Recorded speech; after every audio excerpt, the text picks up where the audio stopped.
Сау, қалайсыңдар менің сүйіктілер, өте кереметтей көрермендерім. Сендермен бірге мен тағы да Клейфи арнасы. Бүгінгі видеода мен қазақ МКПС-ның соншалықты өзгеруіне не себеп болды?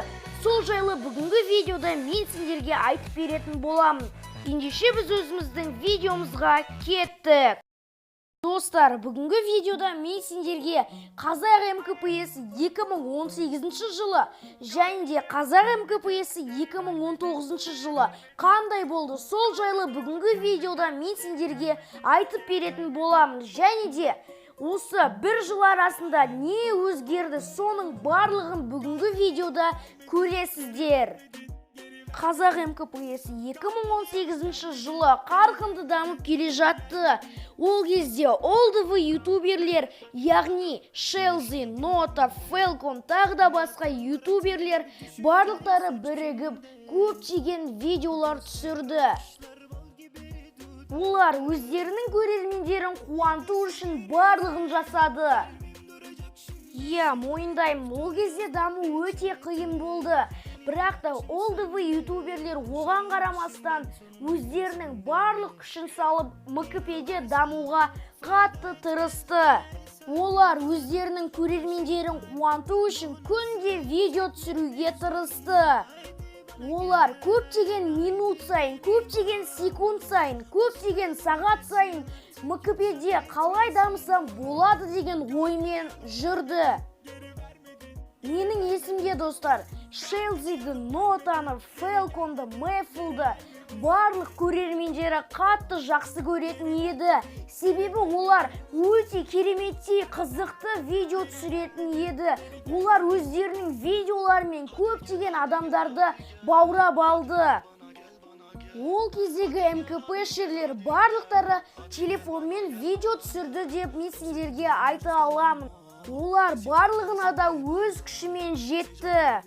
Олар ютубта жай жүріп кетпей, осы қазақ МКПС-не өздерінің аттарын қалдырып кетті. Олар 5000 подписчикке жетіп, өздерінің арқасында ютуберка алды. Ал қазіргі қазақ МКПС-інде олдвы ютуберлердің дәрежесіне жететін балдар аз деп айтсақ та болады. Олдвы МКП-шерлер МКП-ден кеткеннен кейін ютуберка алған тек Денром деген өте кереметтей ютубер деп мен сендерге айта аламын. Егер де қателесіп жатсам, комментарияға тағы да ютуберка алған МКП-шерді жазып кетсеңіздер болады. Көп уақыт ұзамай балдар көптеген олдвы МКП-шерлер МКП-ден кеткен болатын. Және де олар Free Fire деген көптеген МКП-шерлер жек көретін ойынға кетті. Осымен баяғы қазақ МКПС-і құрыды деп айтсақ та болады. Достар, бірақ та қазіргі таңда баяғы олдвы МКП-шерлер қайтадан МКП-ге келіп жатыр деп айтсақ та болады. Алдағы уақыттарда қазақ МКПС-і міндетті түрде дамиды деп мен сендерге 100% айта аламын.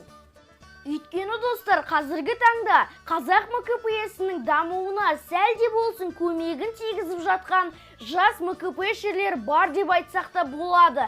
Егер де осындай жас МКП-шерлер көбейсе, алда қазақ МКПС-і міндетті түрде дамитын болады. Қазіргі таңда қазақ МКПС-ін көтеріп келе жатқан біздің Шелзи деген өте кереметтей МКП-шер легендамыз.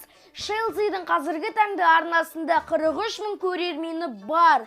Егер де Шелзи 100 мың көрерменге жетсе, онда өте күшті болушы еді. Қазақ МКПС-ін көтеріп жатқан тек Шелзи ғана емес.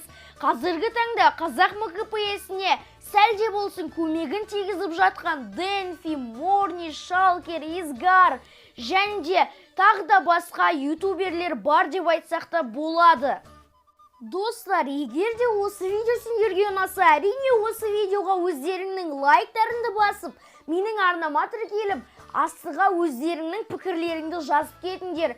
Біз Алла қаласа 1000 подписчикке де жетіп қалдық, достар. Ендеше, достар, біз концовкаға қаратай кеттік. Let's go! Достар, сендермен бірге болған мен Клейфи арнасы. Ендеше біз өзіміздің видеомызды аяқтаймыз. Давайте, балдар!